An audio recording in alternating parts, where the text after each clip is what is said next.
welcome to our another session, and this session is belong to those guys who want to know how they can fix their disc brake at their place. मतलब बहुत सारे लोग cycle use कर सकते हैं और आजकल जिन cycles में जो सबसे ज़्यादा जो ब्रेकिंग सिस्टम इस्तेमाल किए जाते हैं वो है डिस्क ब्रेक्स। और बहुत सारे ऐसे लोगों को लगता है कि डिस्क ब्रेक कोई बहुत बड़ा रॉकेट साइंस है और इसको फिक्स करना बहुत ही मुश्किल काम है। सो बिना कोई टाइम वेस्ट किए मैं अपने बारे में आपको बता देता हूं कि मैं हूं राघव और आज के लिए आपका टेक्नीशियन मैं हूं। और बिना कोई टाइम वेस्ट किए हम दूसरे स्टेप में ये जानेंगे कि क्या क्या टूल आपको रिक्वायर्ड होगा जब आप डिस्क ब्रेक सही करोगे। और the final and the third step is how you can fix your disc brake with the help of very easy steps. So let's start. So guys मैं आपको बताना चाहूँगा यहाँ पर कि जब भी आप अपना डिस्क ब्रेक फिक्स करने जाते हैं तो you need some certain set of tools.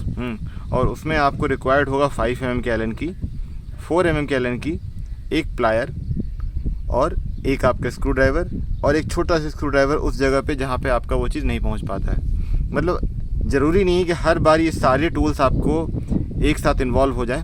कई बार क्या होता है कि सिर्फ 5 mm की एलन की ही सफिशिएंट होती है आपके ब्रेक्स को सही करने के लिए, या फिर कुछ 1-2 टूल्स ऐसे होते हैं जिनका इस्तेमाल आप कर सकते हो। लेकिन अगर आप किसी भी तरीके की प्रॉब्लम्स को अगर फेस करना चाहते हो तो ये कुछ टूल्स ऐसे होते हैं जो आपके घर पे आपके पास होने चाहिए जिससे आप उसको फिक्स कर सकते हो।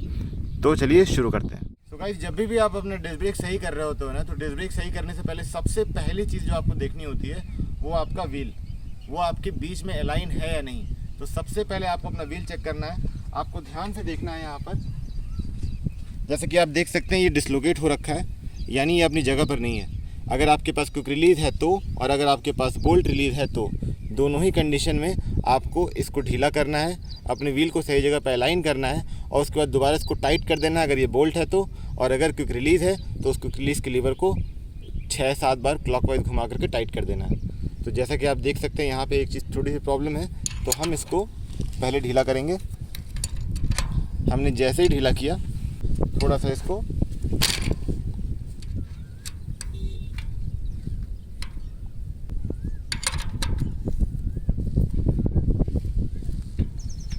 यानी कुल मिला जुला के आपको ये करना है कि आपको व्हील को सेंटर में रखना है। कई बार क्या होता है व्हील हल्का सा राइट या लेफ्ट डिसलोकेट हो जाता है, जिसकी वजह से आपका जो ये डिस्क है ये आपके कैलिपर पे टच होना शुरू हो जाता है, जिसकी वजह से भी आपकी ब्रेकिंग सिस्टम सही से काम नहीं करती है। तो ऐसी कंडीशन में first step is always make sure कि आपका ये जो है ये आपकी सही जगह पे है या नहीं है। तो इसको ढीला करके या रिलीज को ढीला करके आप व्हील को अलाइन कर लीजिए सेंटर में।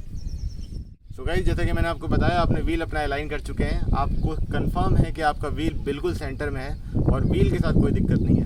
उसके बाद भी अगर आप ध्यान से देखेंगे तो आपका ये कैलिपर चिपक रहा होता है। अब अगर आप ध्यान से देखिए तो ये देखिए पूरा जाम चल रहा है। ये इसके जाम होने का रीज़न ये है कि इसका जो रोटर है यानी जो डिस्क है ये इसके कैलिपर पे टच हो रहा है। और इसको फिक्स करने का जो सबसे आसान तरीका होता है वो होता है ये 2 स्क्रू, एक यहाँ पर और एक इसके नीचे। इन 2 स्क्रूज को आप ध्यान से देख लीजिए। और ये आपका थर्ड स्टेप है, यानी आपको इससे पहले एक और चीज़ चेक करनी पड़ेगी, वो है आपका रोटर। एक बार आपने रोटर को घुमा के देख लीजिए कि आपका रोटर कहीं बेंड तो नहीं है। कई बार क्या होता है कि एक्सीडेंट की वजह से ये रोटर टेढ़ा हो जाता है। इसके लिए एक अलग टूल आता है रोटर ट्यूनर, जो कि मैं नीचे डिस्क्रिप्शन लिंक में दे दूंगा कि वो क्या क्या काम करता है। अगर लेकिन आप देख सकते हैं यहाँ पे ये रोटर बिल्कुल सही है, ये रोटर बिल्कुल भी टेढ़ा नहीं है, कहीं से भी टेढ़ा नहीं है। लेकिन हाँ इसके रगड़ने की आवाज़ आ रही है इसमें, यानी इसका ये जो रोटर है ये यहाँ पे टच कर रहा है। तो ऐसे कंडीशन में आपको कुछ नहीं करना है, आपको ये इंसर्ट करना है इसमें, ये बोल्ट ढीली करनी है। जैसे कि आप देख सकते हैं आपने ये बोल्ट ढीला किया, फिर यही सेम चीज़ आपको नीचे प्रोसेस करना है।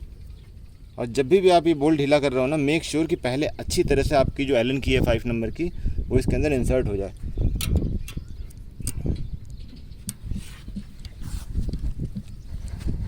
अब आप अगर ध्यान से देखेंगे तो ये देखिए ये मूव करना शुरू हो गया। इसका मतलब हमने इसको ढीला कर दिया है और हम ऊपर वाला जो इसका ब्रेक है उसको आप इसके लीवर को प्रेस कर लीजिए। आप ध्यान से देखो तो प्रेस करने से क्या होगा कि इसका जो कैलिपर है वो सेंटर में आ जाएगा, यानी जिसको जहाँ पर होना चाहिए था ये एग्जैक्ट उसी जगह पे पहुँच जाएगा। और आप लीवर को प्रेस किए रहना, छोड़ना नहीं आप इसको। जैसे ही आप इसको प्रेस करेंगे ये जो लीवर है, सॉरी ये जो कैलिपर है जिसके अंदर ब्रेक पैड्स लगे हुए हैं, ये एकदम सेंटर में आ जाएगा और आप फिर उसको टाइट कर देना थोड़ा यहाँ से और थोड़ा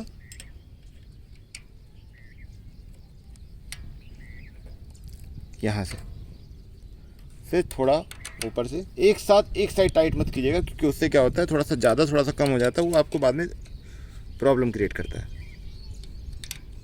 तो मेक श्योर थोड़ा थोड़ा आप जाएंगे, एक साथ पूरा टाइट नहीं करेंगे।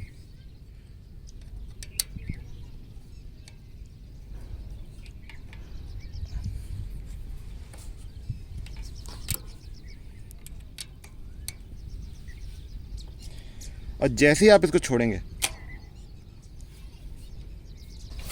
Now your brake is good.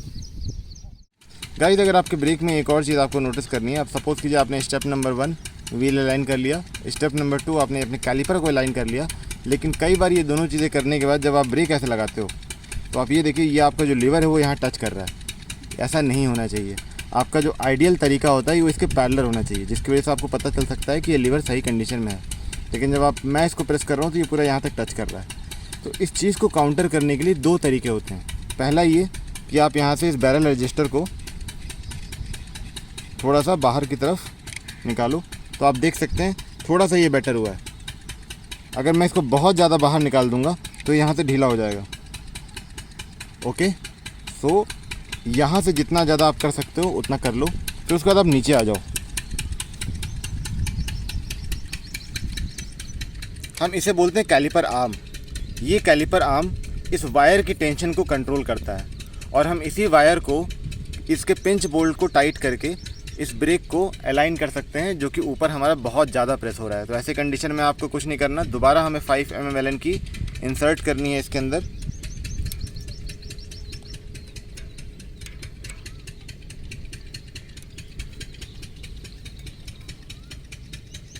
आपने इसको ढीला किया, हल्का सा इसको उठाया, क्योंकि आपको पता चल चुका है कि कितना ज़्यादा वहाँ पे कम आ रहा है, उतना ही आप इसको थोड़ा सा ऐसे उठा लीजिए और यहीं पे इसको ऐसे टाइट कर दीजिए। ये बहुत सिंपल है, तरीका पता है आपको, एक बार में नहीं होगा, आप दोबारा ट्राई करने की कोशिश करोगे ये दोबारा आप कर सकते हो। But still you have face any kind of issue, Omo की टेक्निकल सपोर्ट टीम आपको हमेशा हेल्प करने के लिए 24/7 रेडी रहेगी।